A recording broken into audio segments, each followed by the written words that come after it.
hablando de los milagros de Dios que hizo a través de un hombre llamado Eliseo. Hoy vamos a ver el milagro de la tsunamita.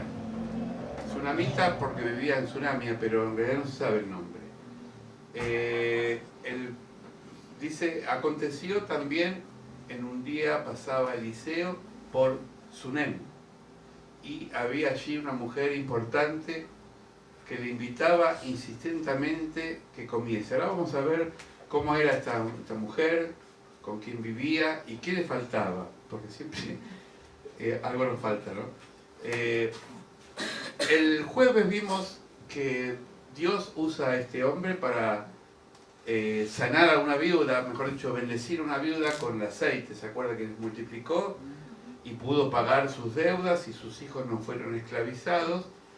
Ahora vamos a ver el segundo milagro, que es una mujer en Sunem, o Tsunami, algunos le dicen, donde ella estaba pasando un momento importante para su vida, y cómo Dios usó este varón llamado Eliseo. Sunem, este es el lugar, ¿no? Sunem era una aldea situada en el valle de Jezreel, a 8 kilómetros al norte del monte de Gilboa y a 25 kilómetros de Carmelo.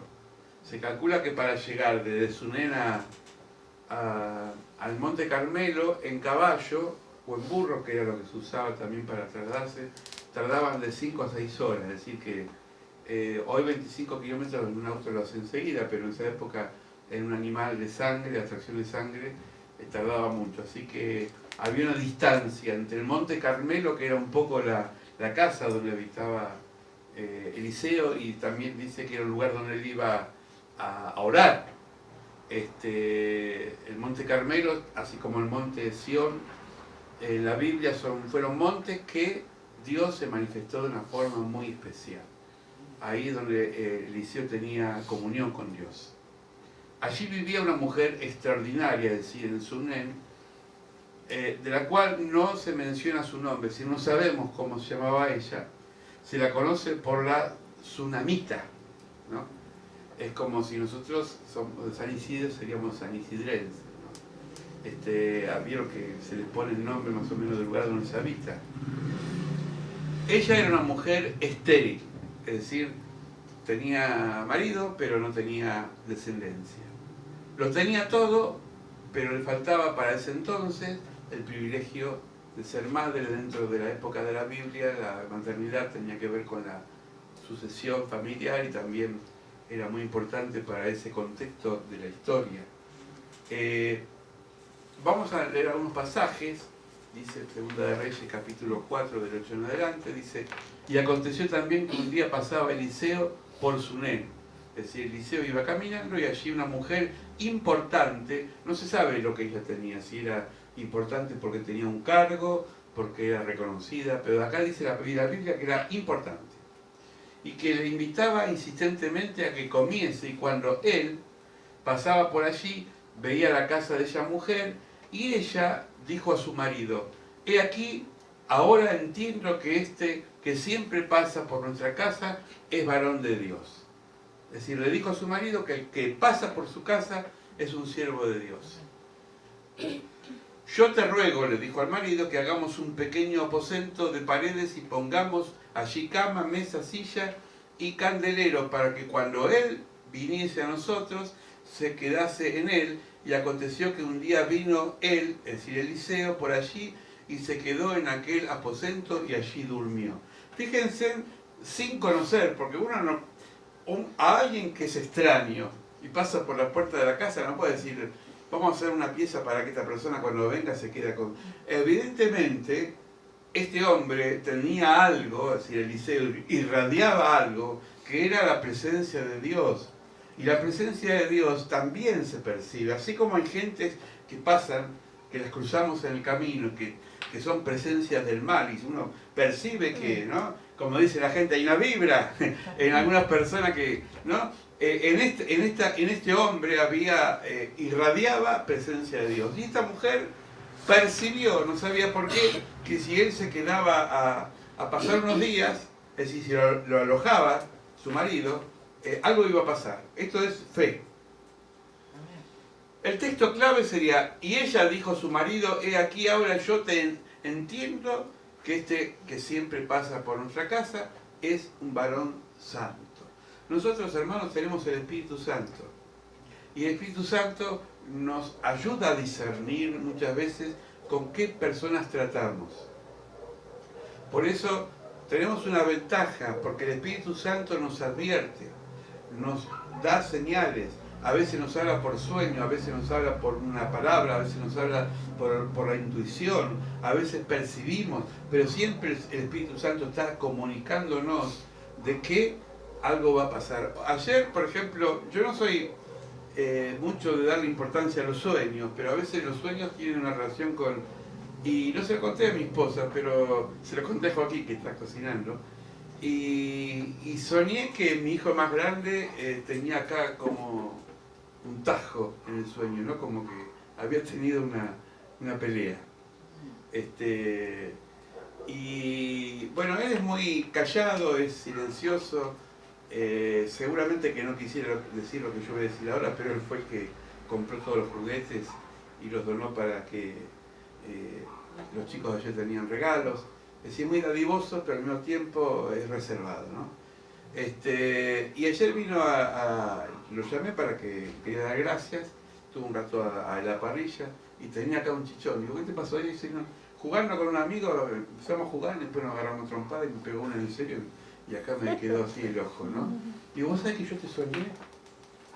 No como esa canción de los redonditos, yo te soñé.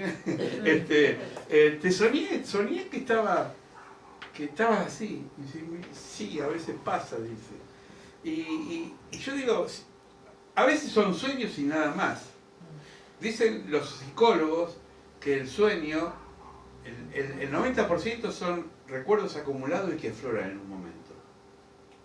Y no pasa nada, simplemente es como que sale del subsuelo y viene a nuestra mente. Pero a veces el sueño también nos comunica a Dios. Amén. A veces por una persona. Yo ayer veía a los chicos y digo, me daban esperanza, porque me decía una persona, un vecino que no tiene nada que ver con la iglesia, pero que es vecino nuestro, decía, ¿sabes que la vida es un boomerang y todo lo que uno tira vuelve? Y esto que ustedes están tirando para los chicos, ellos algún día lo van a agradecer. Me pasó hace poco en la verdulería, donde a veces nos encontramos con Marina, acá en la carnicería de Olazábal. El hermano que atiende me dijo el otro día, pastor, ¿usted no se acuerda de mí? Y yo le dije, la verdad que no. Dice, yo iba hace más de 20 años, casi 30 años, a la escuela bíblica dominical que estaba allá en Gregoria Matorra, y a la copa de leche. Le digo, sí, era así, pero era terrible, me acordé de Jonás enseguida. Era terrible. Digo, y gracias a ese momento, yo la tengo en mi casa con mi papá, un culto casero. Yo digo, pucha, Dios, ¿cómo es? Como cuando uno siembra no sabe por dónde va a brotar la semilla. Amén. Por eso dice la palabra, no nos alcanzamos, dice Pablo, no nos alcanzamos de sembrar, de hacer el bien, porque algún día vamos a cosechar. Amén. Cada gesto que ustedes les dieron ayer a estos niños que estuvieron alegres por su día, no solamente por los regalos, sino porque jugaron, porque todo esto, ellos lo van absorbiendo. Yo veía a tu nene bailando en el video y digo, todo eso le pega y por eso es bueno a enseñarlos de chiquitos, porque todo vuelve en la vida, hermanos. Amén. La historia de la tsunamita se encuentra en Segunda de Reyes. Su hospitalidad se encuentra en modo de cómo abrió la puerta de su hogar para que un profeta habite ahí, ¿no? Dice, entonces dijo Giesi a su criado, Eliseo tenía un criado, llamaba Giesi.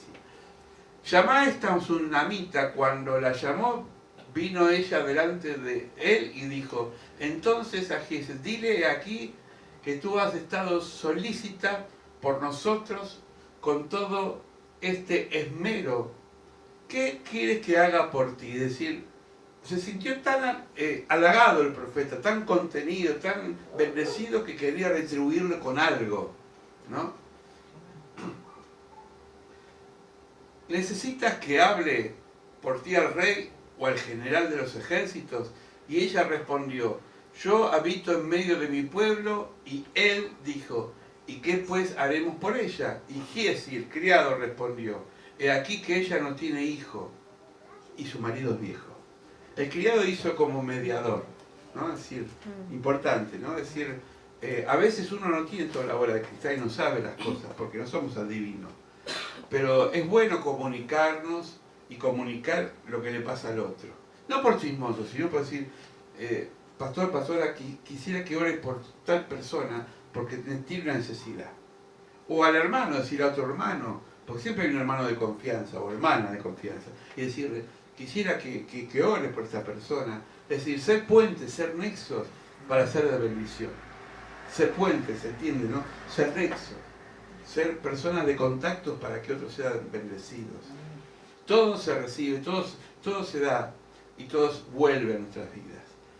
Me acuerdo cuando yo daba clases del seminario en el año 88, 89, 1988, 89, casi 90, y que me iba hasta Liniers en colectivo y a veces en una motito, yo lo conté varias veces.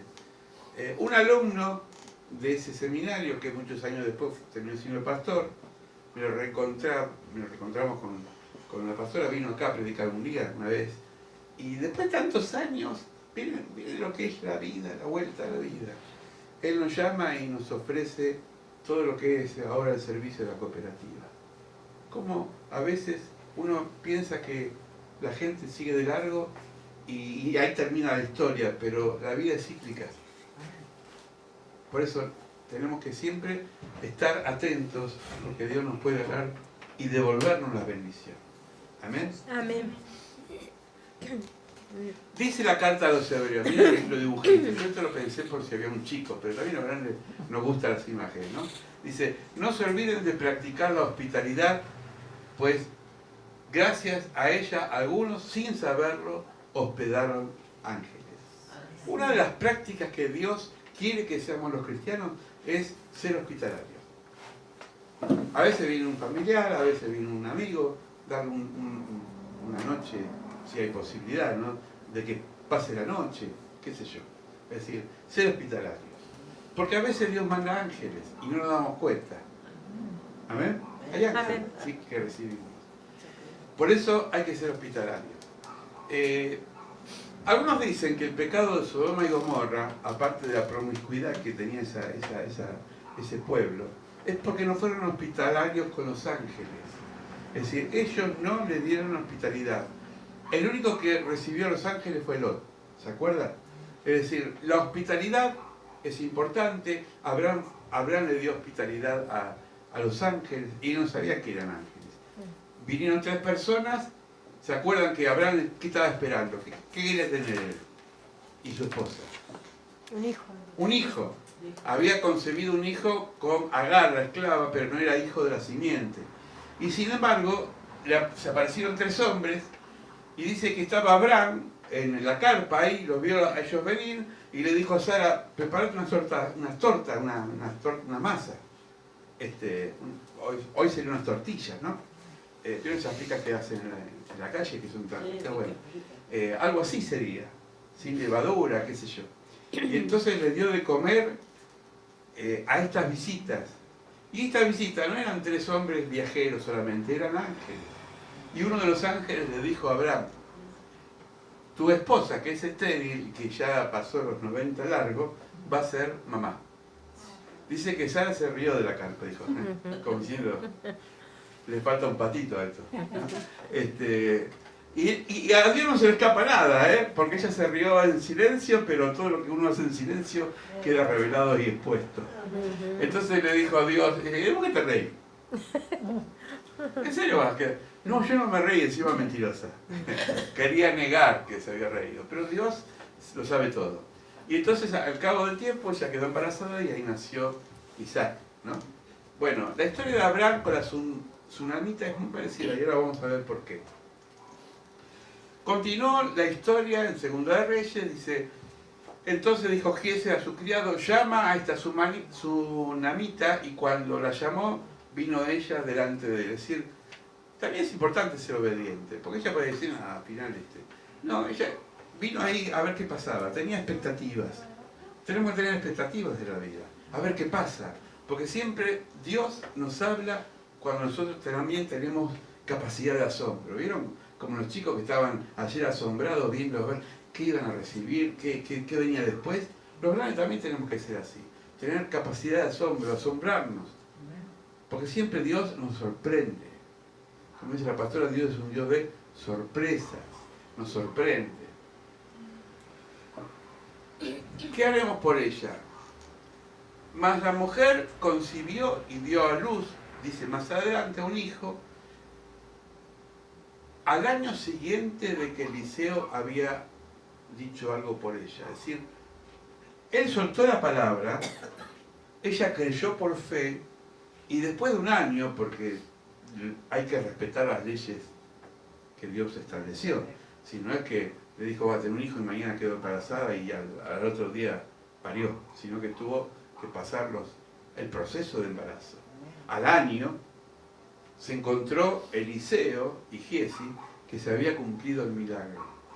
La palabra nuestra, la palabra, por eso dice Santiago que la lengua nuestra, así como bendice, a veces maldice, cuando decimos una palabra, crea un efecto en el mundo espiritual.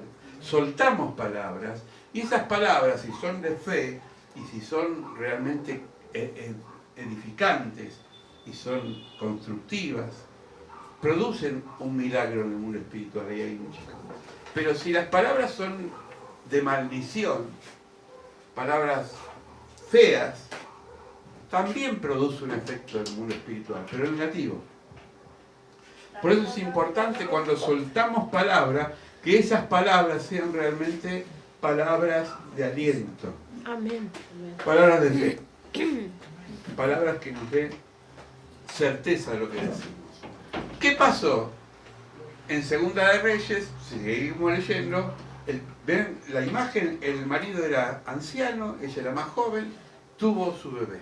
Es decir, se cumplió la primera etapa, como Abraham. Tuvo su bebé, nació lo que ella necesitaba porque ella era estéril. Dice, el niño creció, es decir, hasta ahí todo bien. Pero aconteció que un día, que vino su padre, que estaba con los segadores, dijo a su padre, ¡ay, mi cabeza, mi cabeza! Y el padre dijo a un criado, llévalo con su madre, es decir, le agarró un dolor de cabeza al niño, ¿no? Y le dijo al criado, llévalo, se ve que el niño estaba con el papá ahí trabajando en el campo, dijo, llévalo con su mamá. Y habiéndolo él tomado y traído a su madre, estuvo sentado en sus rodillas hasta que al mediodía y el niño murió. Uno dirá, ¿para qué Dios le dio un hijo si enseguida se lo sacó de su presencia? Ahí viene la parte dolorosa.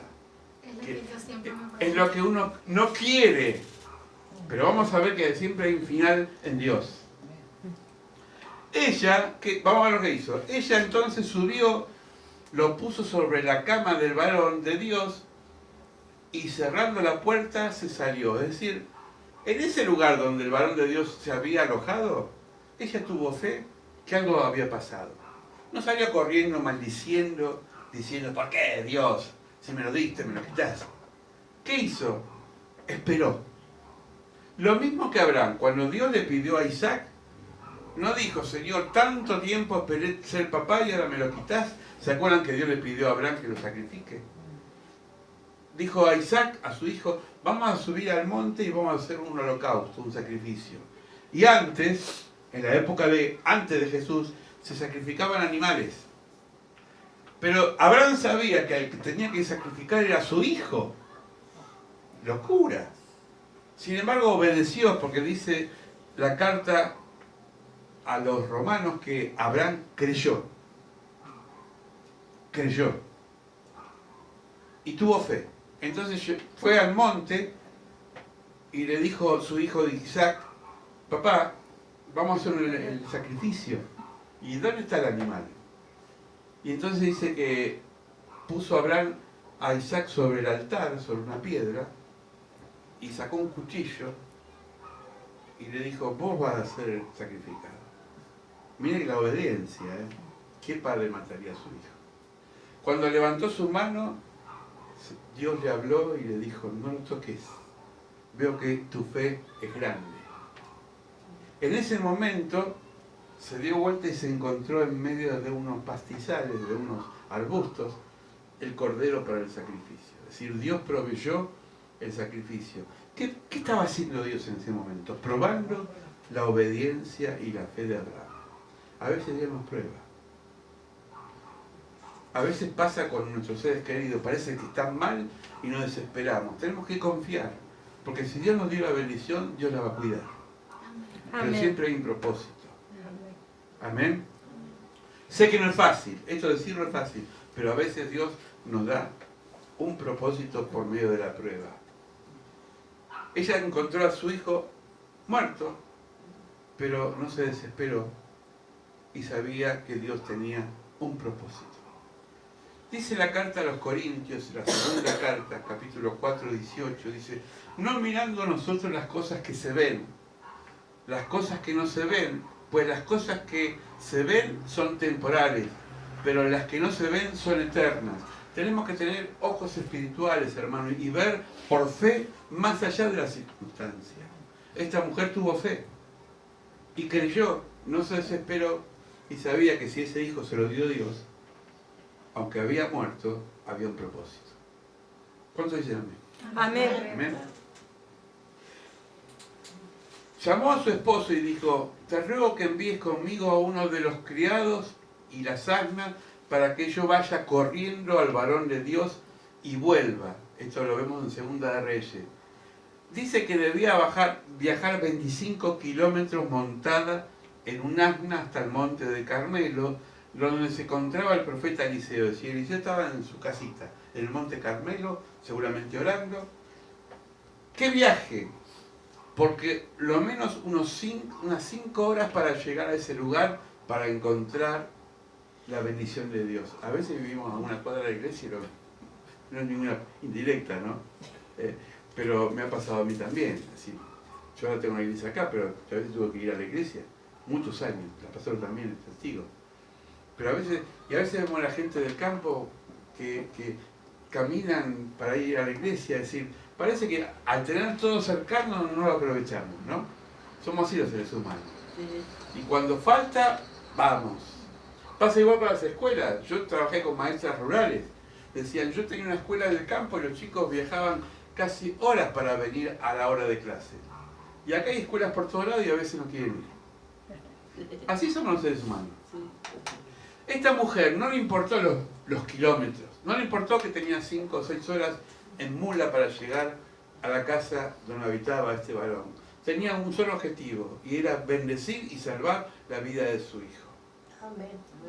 Amén. Amén. Y es curioso, ¿eh? Ya que son todas mujeres, ya hay 2 varones, somos 3 varones, pero el resto son todas mujeres, pero históricamente siempre la mujer es más usada que el varón. Aunque dicen que nosotros somos valientes, la mujer por un hijo hace cualquier cosa. Amén. Amén. No, el papá ay, ya se va a curar. ¡Ay! La mujer está desesperada viendo cómo nunca. ¿No? Porque sí, es la naturaleza. Porque lo tuvo acá. Porque sabe lo que es. Amén. Amén.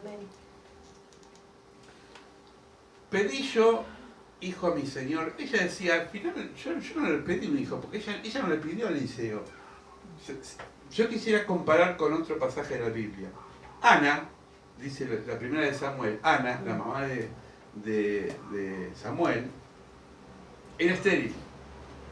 Tenía la competencia, la otra mujer de su esposo, que era fértil, ¿no? Pero Ana quería tener hijos. Iba al templo y clamaba a tal punto que su esposo, Alcaná, pensó que estaba borracha porque dice que derramó su alma y hablaba así porque estaba angustiada y el marido dice, esta se tomó de mañana temprano. No, estaba tan angustiada que quería un hijo y Dios le dio un hijo y fue el profeta Samuel. Pero no fue el caso de la suma. Ella no buscó un hijo. Ella lo que hizo fue hospedar a un siervo de Dios. Nada más. Se cumple lo que dice el reino de Dios en su justicia en primer lugar y todo lo demás viene por añadidura. Usted sirva a Dios y Dios le va a recompensar en todo. Son las prioridades lo que hace que el milagro se produzca. ¿Se entiende? La prioridad que yo le doy a Dios hace que mi vida sea bendecida. Es un secreto universal, es un principio que Dios lo ha establecido. Amén. Por eso esta mujer fue bendecida a través de algo que ella no buscó, pero sí que algo de su corazón se dispuso. Ah, no, acá está. Eliseo dice que clamó a Dios. ¿Por qué? Para que se sane el hijo.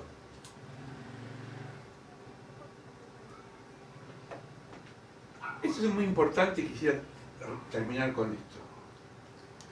Eliseo era un ser humano, de carne y hueso, como cualquiera de nosotros, pero una persona que tenía comunión con Dios. Él tenía su lugar donde él buscaba la presencia de Dios, el Monte Carmelo. Esta mujer alentó a su marido de tener un espacio para que este hombre pase ahí un tiempo. Algo cotidiano, algo de todos los días. Pero Dios hace el milagro en las cosas cotidianas. Tenemos que ver con ojos espirituales. Cuando estemos probados y pasemos una situación difícil, digamos, Señor, quizás no entiendo lo que pasa, pero sé que vas a hacer algo en mi vida. No nos esperemos. Esperemos en Dios. Porque si Dios te bendijo con algo, no te lo va a quitar. Pero te va a probar. Amén. Amén. Yo sé que es difícil decirlo desde el púlpito, o es fácil, mejor dicho, y es difícil vivirlo. Pero en la vida, como dice el refrán, en las pistas, ¿no? Los pingos se ven que, sí, los caballos, cuando son probados, ¿no? No en el... ¿Qué es? En el corral o en el hipódromo, sino en la cancha ahí. Bueno, así es la fe nuestra, somos probados. No miremos las cosas por vista, sino por fe. Quisiera orar porque quizás tenés un milagro a medias, quizás hay algo inconcluso que no se terminó de concluir. Pero al tiempo, porque Dios termina la obra, porque dice que aquel que empezó la obra la va a terminar, la va a perfeccionar. Y ese es Cristo Jesús. ¿Oramos? Amén. Señor, te bendecimos por este segundo milagro que estuvimos viendo esta noche de un hombre que fue arrojado por un matrimonio. Él era mayor, muy mayor, y esta mujer con fe fue osada de decirle al marido: prepara un cuarto más para este profeta. Ella discernió que este hombre que pasaba por su casa, por ese lugar, no era uno más del montón, era un siervo tuyo, Señor. Gracias porque tú nos diste el Espíritu Santo y por el Espíritu Santo podemos discernir a aquellas personas que son elegidas por ti, Señor. Bendecimos la vida de esta palabra, Señor, toda la vivencia y la carga emocional que ella tiene, porque encontramos que a través del milagro de Eliseo se sigue continuando en nuestras vidas. Tú haces milagros, Señor, cuando te buscamos a ti en primer lugar, cuando hospedamos, hacemos un hospedaje en nuestro corazón para que tú habites, Señor. Te bendecimos por esta palabra y creemos, Señor, que los que estamos aquí también esperamos o estamos en proceso de esperar una promesa contigo, Señor. Bendice nuestras vidas, bendice a los hermanos, bendice a los niños, bendice a aquellos que no han venido por diferentes motivos, pero son parte de esta comunidad. Alcánzalos con tu gracia y gracias por todo en el nombre de Cristo Jesús, nuestro Señor. Amén y amén. Y amén.